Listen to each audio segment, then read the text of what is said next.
Welcome in, everyone. It's the East Village Times YouTube channel covering all San Diego sports. Today, we are going to be talking about San Diego State softball and San Diego State basketball. We're going to be recapping the weekend that San Diego State softball had up the Judy Garman Classic up in Fullerton, and then we will be recapping and previewing San Diego State basketball. Their two games against New Mexico and Wyoming, previewing their game here against UNLV coming up tomorrow on the road in Tejas East, Tejas North, whatever you want to say. But first, want to give a shout out to everybody at the East Village Times for what we have been doing so far. We've been doing a great job putting out some Padres articles, doing some San Diego State basketball previews, recaps, San Diego State softball, baseball.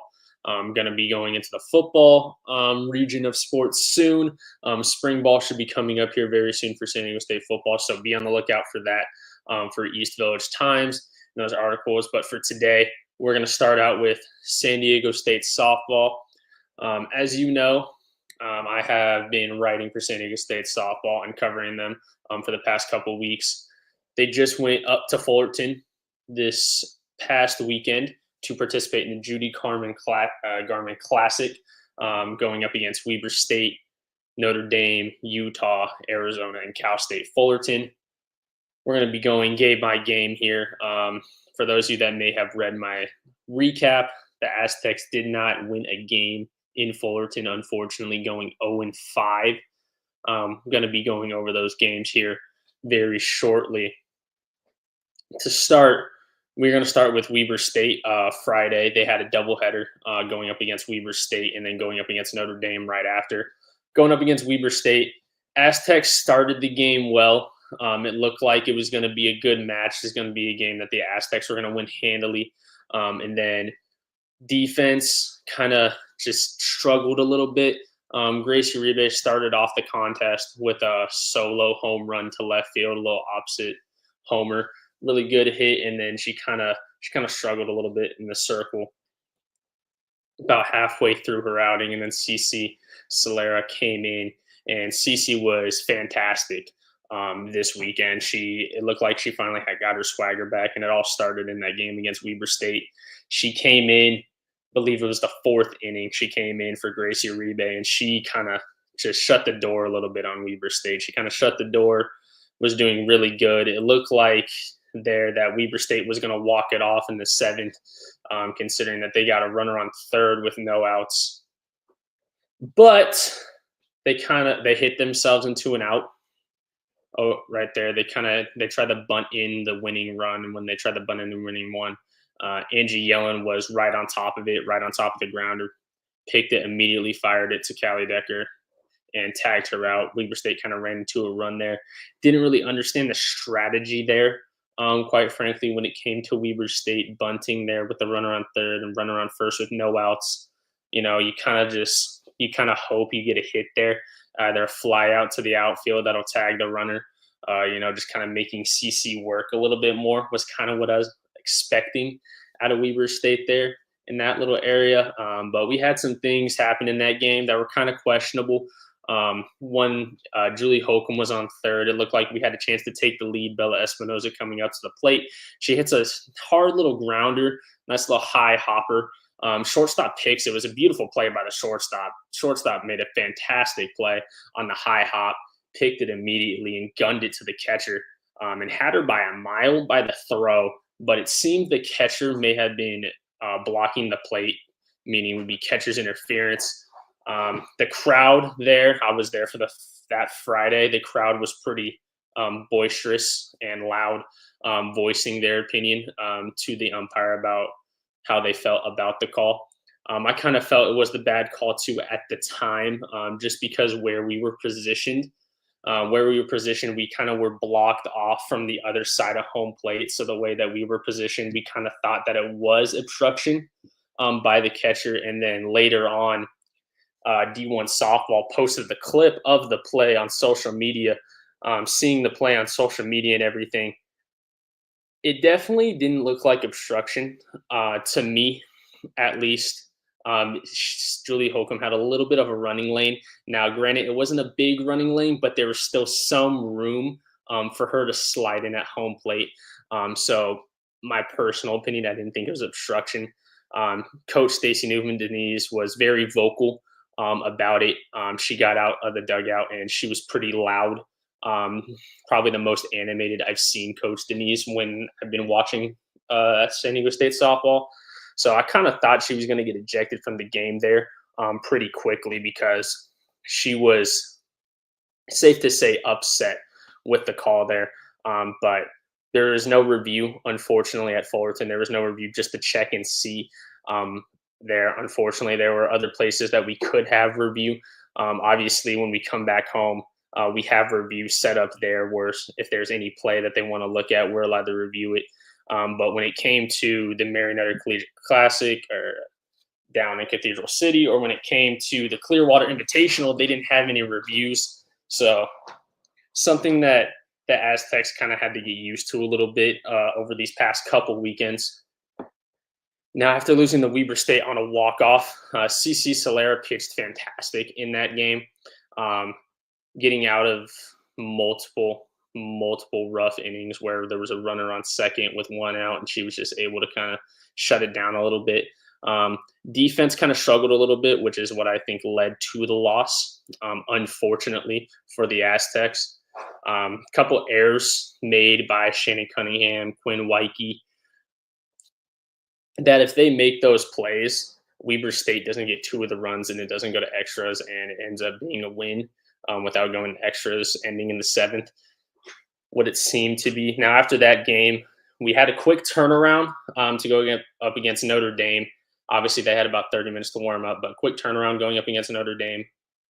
And the offense was not up to the standards that you would hope for San Diego State softball.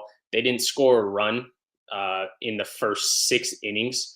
They did get on base a couple times, kind of threatened a little bit, but the Notre Dame pitcher, she had a really good fastball. She had a solid rise ball. It wasn't as fast as her fastball, but the rise ball was good, kind of changed the eye levels. And then she had a tremendous changeup that kind of kept our hitters off balance, which was kind of tough to watch and everything. And obviously, it's super hard in softball no matter what to hit a ball. So it was super, super hard for our hitters, it seemed, to adjust to the changeup and the high fastball and the rise ball that she was throwing towards us. We eventually did get to her, but unfortunately, it was too late. It was 3-0 heading into the 6th inning when Didi Hernandez came in. Then Didi Hernandez gave up a 2-run shot to left field, which was a little unfortunate, put the Aztecs out of slam range. Then we came up in the top of the 7th, scored 4 runs, looked like the Aztecs had life. Then Weike, she got a hold of one and lifted it to the warning track. Kind of tough way to end that Friday. And 0-2 when the majority of people going into it expected the Aztecs to at least finish that weekend with 3 wins and 2 losses. So getting 2 losses pretty quickly on that Friday was really unexpected around college softball. So we go into Saturday. Saturday, it wasn't stream worthy. I wasn't down in Fullerton that day. I could only catch following the stats and everything. And Cisa Solera pitched another gem. If it wasn't for an error in the 7th, and then unfortunately a wild pitch, obviously no video to tell whether the wild pitch could have been blocked or anything like that. But a wild pitch by CC Solera, nonetheless, to score the only lone run of the game, Utah winning 1-0, was a little unfortunate to see, considering CC put up an absolute gem. She pitched fantastic this weekend. It just seemed she had everything going for her. Everything in her arsenal was going. She was locating well on both halves of the plate, was kind of staying away from the middle of the plate mostly over the weekend up until the last game up against Fullerton. But she was kind of staying away from the middle of the plate. You know, she had both quadrants going. She was working. She was kind of keeping the hitters off balance, getting that weak contact that she had been getting previously, like she was getting at the Mary Nutter, as she was getting at the Clearwater. She was getting some weak contact, but it was kind of just finding holes, finding gaps. You know, it wasn't hit very hard, but it was just dropping. And it's kind of tough as a pitcher, softball or baseball, whichever you want to refer to. Kind of tough as a pitcher when you're inducing soft contact, but the soft contact isn't going for outs. You kind of just have to look at the process of what's going on there and just understand, okay, the process is right. I'm getting soft contact. I'm doing a good job. I'm staying away from the middle of the plate. It's just unfortunate. The soft contact's just going where my defenders aren't. So CC kind of, stood the process a little bit after those first couple of rough weeks that she had at the previous tournaments, and kind of found her rhythm, found her swagger, it seemed, this upcoming weekend. San Diego State against Utah only had 4 hits. Coach Denise kind of switched up the lineup a little bit. She usually had Callie Decker at that 3 spot in the order. Then she moved her up to 2 in the order, put Bella Espinoza up at 1, moved Jasmine Williams down in the lineup, brought Gracie Uribe up 1. Usually Gracie Uribe hits about cleanup typically in the lineup. So she kind of moved everybody up in the order a little bit and just moved Jasmine Williams down in the order to 6th. Now, after that game, they moved on to Sunday after an 0-3 weekend to start. They were hoping to salvage what they had left of their weekend against a pretty strong Arizona team. Definitely a college softball World Series contender, I would say, Arizona. And Arizona we started the game well, went up 2-1 quickly on a Gracie Uribe 2-run shot. She had a solid weekend at the plate. And then after going up 2-1, kind of Didi Hernandez gave up some runs there in the bottom half of the second, and Arizona kind of never looked back, never really turned back around. Didn't do much. Didi Hernandez struggled a little bit. Ava Schafel, a true freshman, coming in as a true freshman against a top-ranked team like Arizona in a tough spot that she was put in. I think she responded a lot better than a lot other true freshmen would respond in that spot. She induced the ground out, got some outs, got out of a pretty rough jam that she was set up in. Nonetheless, still got hit hard later on in the game, but I felt like she responded well, at least from stats-wise. It looked like getting put in a rough spot against a top 10 team in the nation for college softball. Arizona ended up run-ruling us 11-3. I believe it ended in 6. After that game, we move on to Cal State Fullerton. After moving on to Cal State Fullerton, Aztecs looked like they were going to gain control early. Same thing as they did against Arizona, going up early, 2-1. Seemed that they were going to gain control. It seemed like pitching was going to do its job. Gracie Uribe was having a great job in the circle, inducing some soft contact, getting some strikeouts, getting out of jams. And then Sav Adams came up when we were down 2-3, got a clutch 4-3 base hit. And then this is when CC Solera and her struggles over the weekend started. Even though she had a great weekend, she still kind of struggled a little bit against Fullerton. Obviously, not being there, not really knowing besides just looking at the stats. So don't really know if it was, soft contact at all, if she was getting hit hard. Don't really know what the process was for her. She was leaving pitches over the middle of the plate, got hit hard a little bit. So she struggled mightily in that one, giving up 4 runs. Fullerton scoring 7. Aztecs getting 4. We got 2 runners on in the last inning to hopefully respond, and try and score. We just weren't able to, ending that in a 7-4 loss to Cal State Fullerton. San Diego State softball does have some games coming up here this weekend. They have Friday. They have a doubleheader against Loyola Marymount at 3:30 and 6 o'clock. I will be there covering for EVT, as well as Saturday.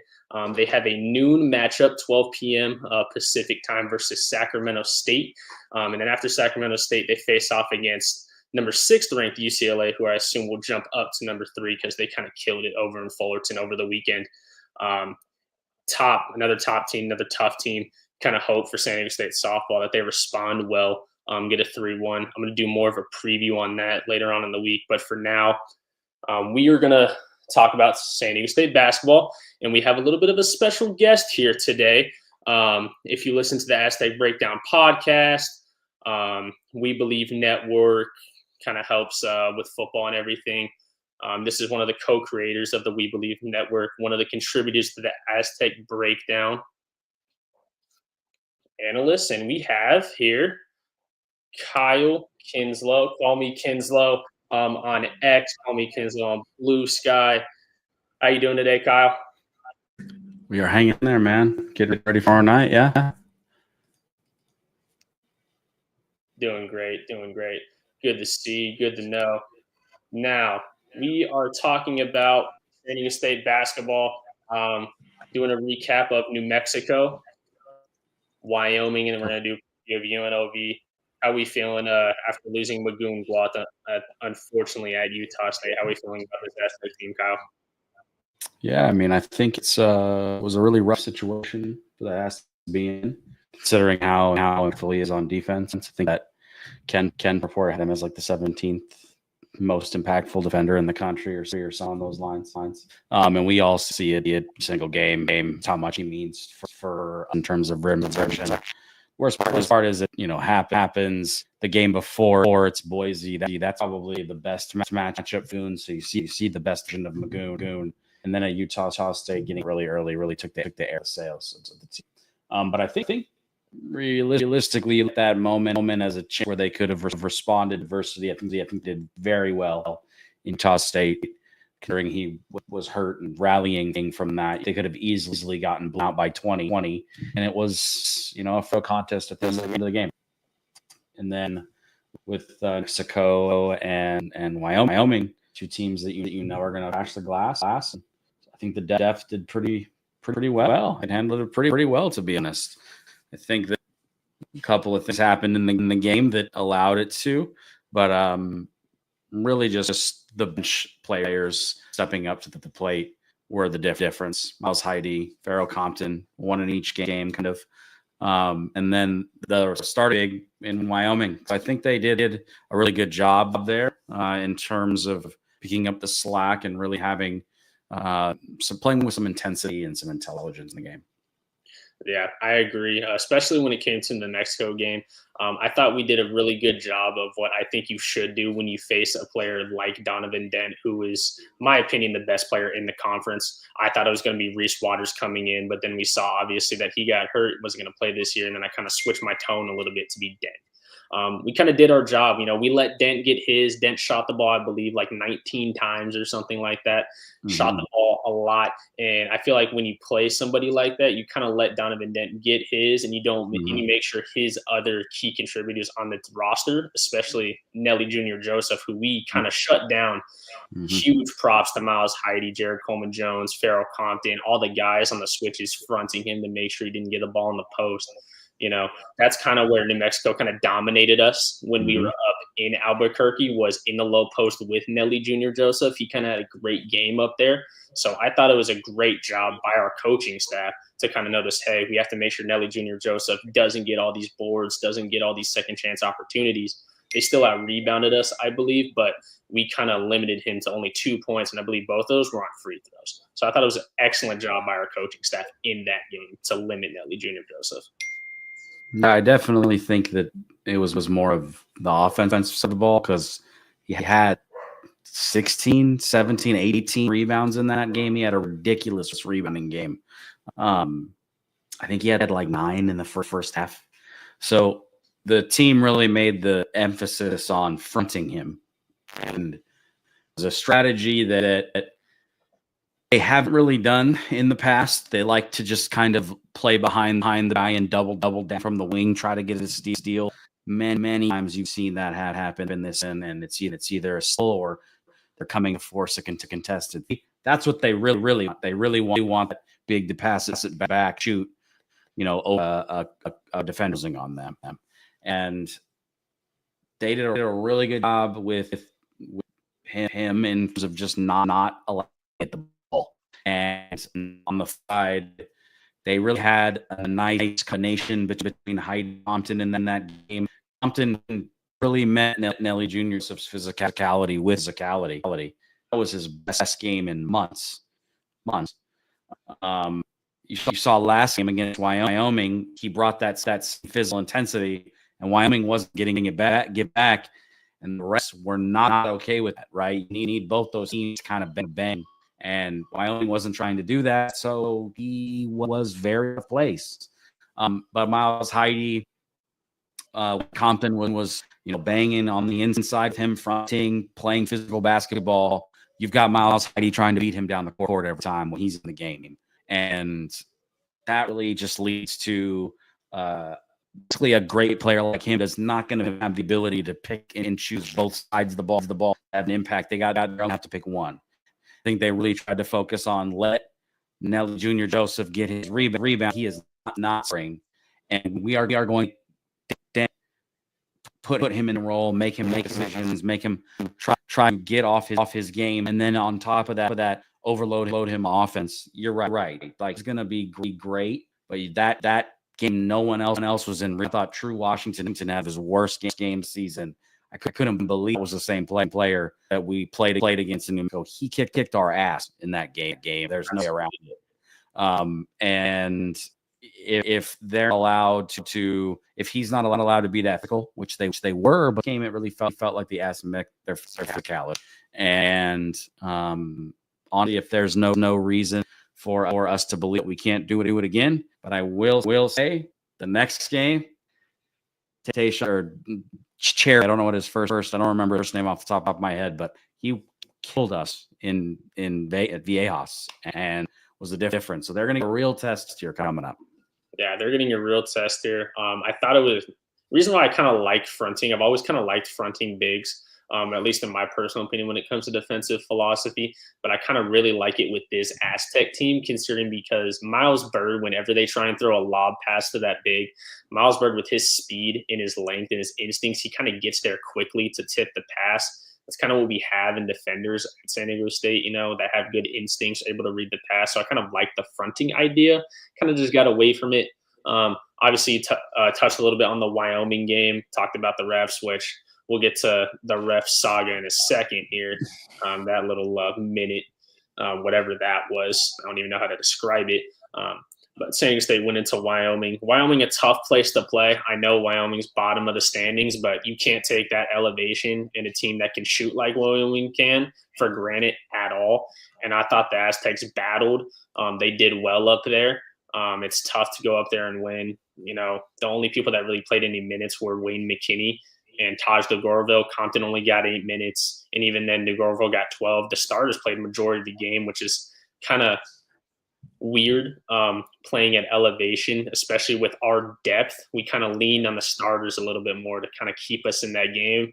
And I thought BJ Davis was amazing, quite frankly. I saw that you tweeted that out and everything, and I had that same sentiment watching the game. He was hitting timely shots, playing terrific defense. Heide, again, was fantastic. He's been amazing this past month and a half. He's really taken leaps that I think we're going to have to see against the UNLV here soon. Anybody else besides BJ and Heide that kind of like stood out to you a little bit in that Wyoming game? Yeah, I think that Jay in the second half did a good job rebounding. And then Nick Boyd really trying to play career 4 assists in the game. I think 3 or 4 of those were on to BJ to shoot contested three corner, which that is money for the Aztec defense because it allows a set. When he's taking shots, is taking less risks on defense. And I think a lot of BJ's foul come from those key moments, trying to block a point shot. I think he's for the 3-point shooter 4 out of the last 5 games, something very high. But last against Wyoming, he was able to stay floor, and Nick was able to find him a lot. Nick Boyd's really been kind of everything these last couple of games, and in terms of offense. So to have him only score 7, right? But then you think that was a pretty good Miles Bird scoring game. Just took a little bit to heat it up, but down the stretch he was okay. To your point on fronting, I actually think that Miles Bird is significantly better a perimeter defender. And the Aztecs, because he sells out at the hoop so much, think about how many times you've seen this year where we had 3 guys jumping for a ball and none of them got the rebound. That's happened twice at Wyoming. Yeah, Yeah, last game as well. Or we all go for a block. They all go for a block, and no one's there to rebound. Think if Miles pulled that back about 25%, and put it back into the perimeter stuff, because when he's stealing you from the ball from behind and getting a dunk, or causing chaos in the lane, or blocking somebody from behind as opposed the lob. I think that's more his, and maybe that's not how they play anymore. With Magoon guarding those, don't really have a basket, a rim protector to do that. They don't have. I know Compton is an okay shot blocker, but I don't think he is best when somebody's in front of him. I think Hyde is best when able to use that his athleticism, getting vertical. Hyde very good at jumping straight up in the air and causing trouble. But not a real big, gonna block your shot. When Magoon's in paint, people don't shoot. Or when Magoon's in the paint, they shoot but miss, or it's getting blocked. The amount of time in the season where I looked at the box score and he had 4 blocks, and I thought to myself, he has like 10. Like what did I miss? It's just because the amount of shots that look so bad or come off so bad because he blocked them, or because he's creating a barrier for them to shoot, right? They're not blocks, but those misses are credit to him. And those advanced metrics are why he's so high in all his numbers. So I think that the Wyoming game was a good one for JJ. If we can get 10 and 5 out of one of DJ, Compton, and I think we're doing okay. And Heidi almost had a double the other night against New Mexico, and that was a pretty impressive performance for him. And we're just really short. If they perform or they get in trouble, we've got DeMarsha Johnson coming to play, and people are making up rumors of him this summer. Yeah, it's obviously not the one we want on the court. And having to play, and he played against Wyoming. He did okay. That's just a sign of where we're at in our game space. And replacing Magoon, all of his with Magoon, is just game changing for this team. I'm really hoping for senior night so he can get a game in for the Mountain West tournament. Yeah, I'm really hoping for senior night as well for Magoon, because you see it. We've been seeing it all year. He really is that intimidating force down there in the post, in the paint, whenever teams try and drive.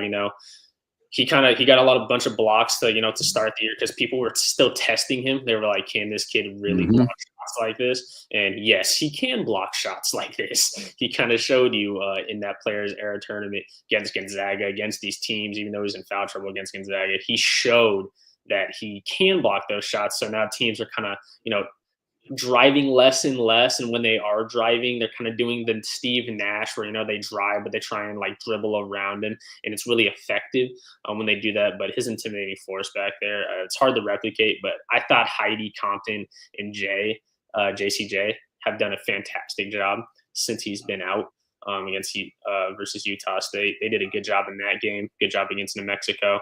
Especially Heidi. I thought Heidi, including Compton and JCJ, they all matched the physicality that New Mexico has brought to us, which is kind of like made them a thorn in our side. Is they bring this physicality that we're not matching, and it kind of bites us in the butt a little bit when we don't match their physicality. And I thought they matched it perfect. Yeah, and I mean, go ahead. Now, obviously, with Heidi and everything, he only played 8 minutes against UNLV. I checked the box score. 8 minutes against UNLV, had 3 fouls. Obviously, Magoon fouled out of that game as well. I really do think we're going to need Heidi in this game against UNLV to kind of pull out a win, a much-needed win before senior night. Yeah, I agree. I think it's a huge game for them. UNLV lost to Don Thomas, who has been there pretty much everything the last two seasons. For the rest of the year, he's out definitely with the shoulder issue, and they're playing great. And I one of those things where they took their style basketball under the Don. A lot of it is set off offense, get the Don, and then the low pick and roll. And let him create a lot of. You've seen a lot of players just stand around doing nothing. As Aztec fans, we've seen offenses that are terrible. That's what UNLV's looked like at some points here. And it's like right now they're just trying to get in transition, trying to just run and gun, which I think their roster without an actual playmaker on the team, and they are really big. We are going to be much smaller than they are in this game, and that can go one of two ways. Either you've in a situation like Cardenas, who's a little bit bigger than Nick Boyd, can't handle Nick Boyd at all, right to the basket, lay up every single time. That's why Boise, one of the reasons why we are the best matchup for Boise, and they are the team I'd like to play most in the conference tournament. They could beat us, sure. Dayton Hart's incredible, great team, great coach, but I like it. And this is going to get clipped when we lose. But Boyd versus Didon, Nick Boyd, okay. But the problem was he's got eaten alive in that game. They play, but it wasn't physical. It was basically they were trying to bond with physicality, I think, for the first time and never done it. It's one of those things you learn to do as you get older. You know how to respond onto the physical plays. They showed improvement on that against New Mexico. I think they need to do I think the game plan is exact same. Yeah. Cherry, make him beat you elsewhere or make that you elsewhere. And they don't have a Donovan on that team. Yeah, they have players. We've already lost them. So saying that we can't lose this game, regardless of who's playing, I think is stupid. But this is a team that provides physicality, and there's a good chance that we're going to be playing in March Madness against a team that's got a big who wants to bang. Good teams have them. That's just something that's a common thread, and these boys are going to need to show up. They really are. It's a pretty big game. I think that of the three, I would have said I'm most worried about Wyoming, then UNLV, then Nevada. So this would be the second toughest. But with Cherry's scary. Seriously, he's kind of what our biggest weakness is. It's big, strong, the best inside presence. He is Jaden Ledee from last year, right? He is pound the ball inside, make it count, but have the I don't think he's dynamic of a player as Ledee is, but that's what we're good at. And hopefully, I think you're right. I think Heidi is so big. Can they do the same combination? Right? Because Nelly Jr. Joseph's amazing athlete. He is like the prototypical ball five. He can run forever. He can make free throws. I don't know if Cherry wants to get into a sprinting contest. So maybe that's a way we can kind of handle his physical presence inside. Yeah, you kind of hope to handle his presence inside there. I think this might be the game that we might go away from fronting Cherry. This might be the double because I don't really think Cherry is as talented of a passer out of double teams as other bigs in our conference. So this might be the game we go away from fronting the bigs. But I think another player to highlight on UNLV who had a massive game, I believe it was against San Jose State, they just played recently, is Henley. He had 28 points. He's a shooter. This is somebody that you cannot leave open. You leave him open. If he gets hot, it's going to be a long night. Can't leave him open at all. Henley's also been doing a little bit better, kind of creating since they don't have Deaton Thomas. They don't really have that guy that can shot create or create plays for his teammates. And he's kind of been taking that role on in the half court set. He's been creating for his teammates. Had 4 assists, 28 points in their last win, I believe, against San Jose State. So he's kind of taking that role on. And he's still a good scorer, still a good player. I think that was probably the best game that the Running Rebels have gotten out of anybody this season, including Deaton Thomas when he was healthy. He was fired. So when he can catch fire, he's dangerous. I do think, obviously, we talked about Heidi as a key in this game, but I think rebounding obviously is the key here because you got out rebounded by Wyoming in Wyoming by 12. You got out rebounded by New Mexico. You cannot get out rebounded by the Running Rebels in Las Vegas. Mm-hmm. Yeah, funny. Jaden Henley had 1 point against Colorado State in their game before that one. So then that was the difference. They lost at home to Colorado State by 8 points. Cherry, 16 points, 6 rebounds. Jalen Hill, 10 points, 8 rebounds. Colorado State did a great job just clogging the paint. That's what Colorado State does, right? They don't really have any great bigs. I think they just kind of do use their size very well. And they can kind of, I think they're really good at stopping wings because of Neek and just their general length on their team. Miles Bird, pretty good against them here, but rough. It was a run for Collins that game. That was the difference in winning or losing. Yeah, it was a rough game up there for Miles. And the reverse true because Nick had a terrible game the AHOS. So it was a difference. And if the way that the stand are going to play out, if they lose, they're still ahead of us. I believe they had the use to Boise. I believe if we went out and they lose to Boise, we take the 3. Well, they have the tiebreaker, I think. Utah. We're talking about Colorado State, right? Yes. So they would be of us, and they have. I think Colorado State at worst is the 3. I think we can add to the 4. I think we're playing Boise no matter what. Which, like I said, I'm all for. If we got to play one of those teams, that's who I want to play. But yeah, I think they're locked in. Medved did a good job of getting them ready in conference play. Yeah, Colorado State's been fantastic. Right after they lost to us is kind of when they turned it on. When they lost us at the AOS, and they've been fantastic. They're kind of creeping up a little bit, just how Boise State's creeping up into the bubble. So that game, Boise and Colorado State, is a massive watch Very game. True. Very true. I think if Boise wins, that's a really good bubble for them. But I think if Colorado State wins that game, they are still. I agree with you. I agree that they're still out. I think Colorado State has in game in the Mountain West tournament, which will be versus a Terra team, and a game against like Utah State, who I think is the 3. Who they just beat the crap out of them. So right out of them, just demolished them. That was as bad as Utah State could play. I think. Yeah, they did not make a shot, but they're 38%. Throw shooter 68%, who made a million free throws at SDSU, reverted to the norm.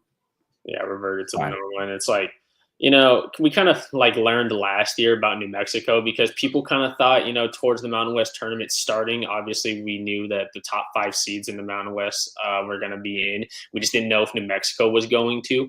And people thought, New Mexico might sneak in. And then we ended up finding out that if New Mexico, even with all the games they won leading into the Mountain West championship game, if they lost that championship game, they weren't going to be in.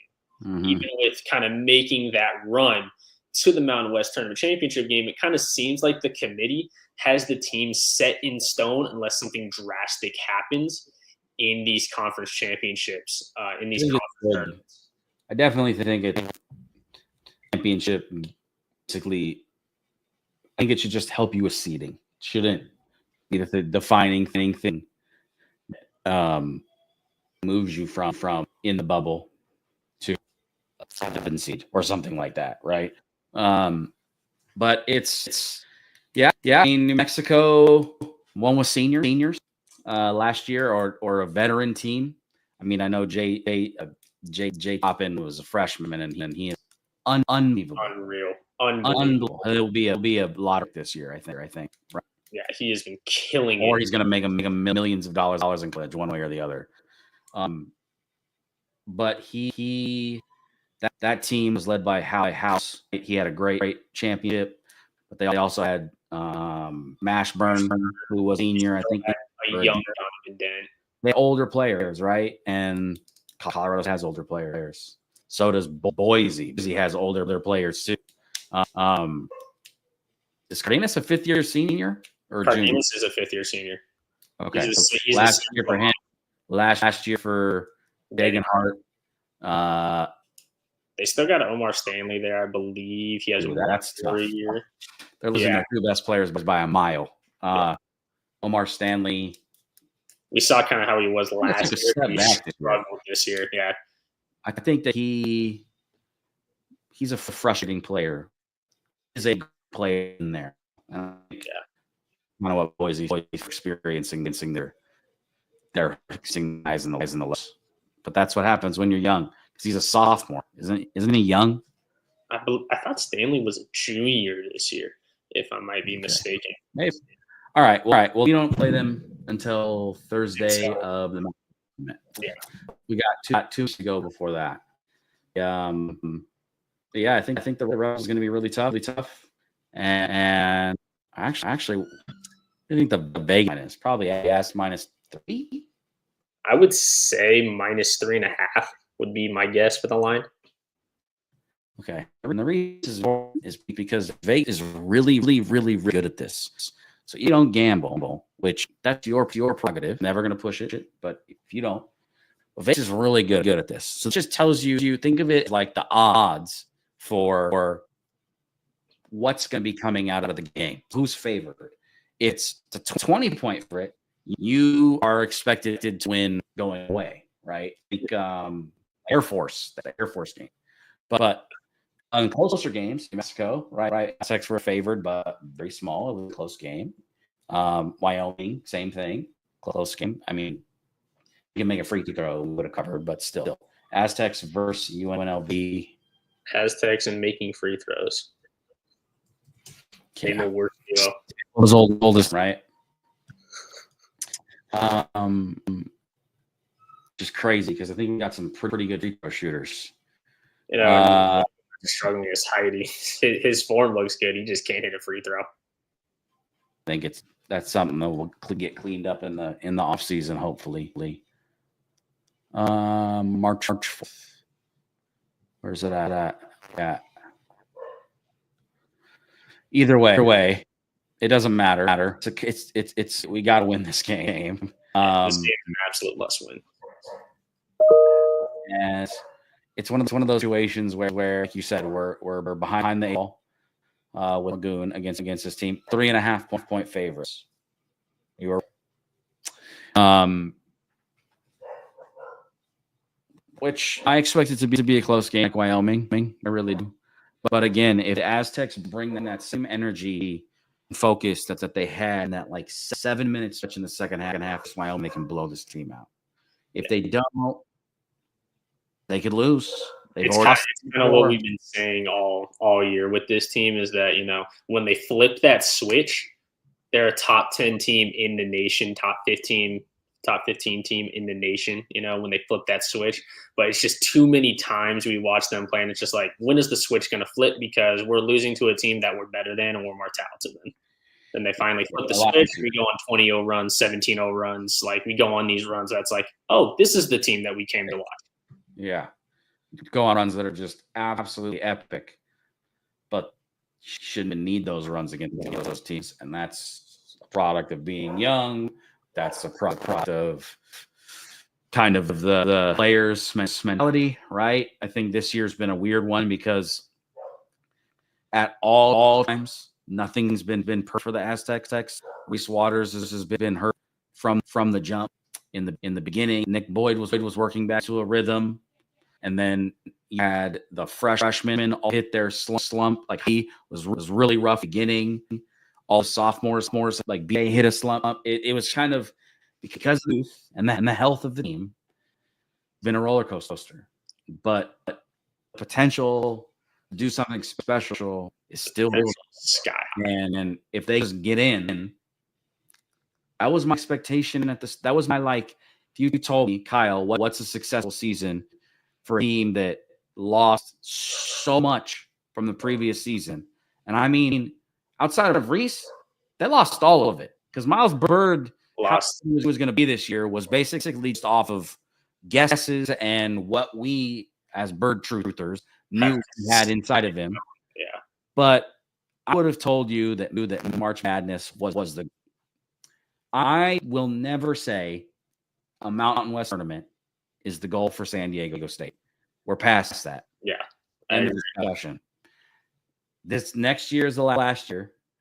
If we can get all the kids back, which anyone watching, donate. Maine just launched literal Aztecs Reload, and the mark for it, a picture of all of the players that could come back next season in the campaign. They are saying we'll match up to $500,000.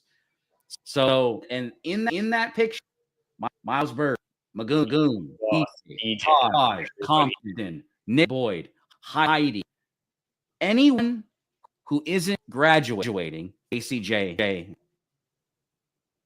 can come back next season. That is nuts. Because especially if you the took there, think about if BJ Davis takes that again. Think about if Taj DeGore takes that leap. Think about if Magoon takes that leap. Think about if my Bird takes another leap. Friends, this is, I hate doing that here because it's like the beginning of March.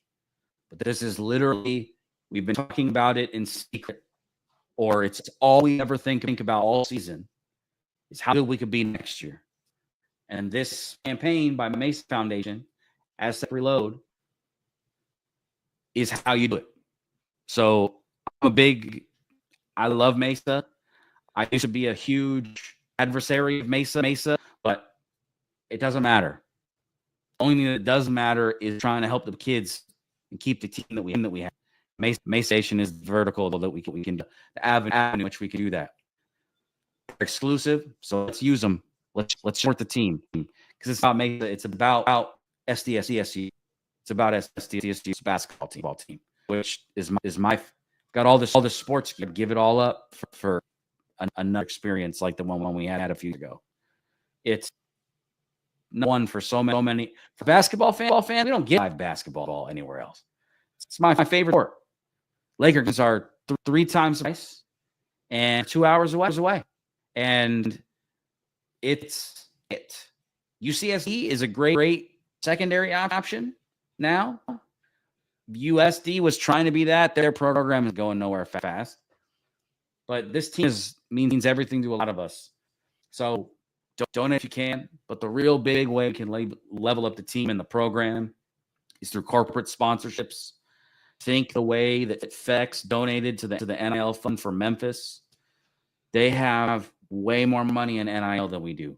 Memphis guys. Think about the size of Memphis versus the size of San Diego.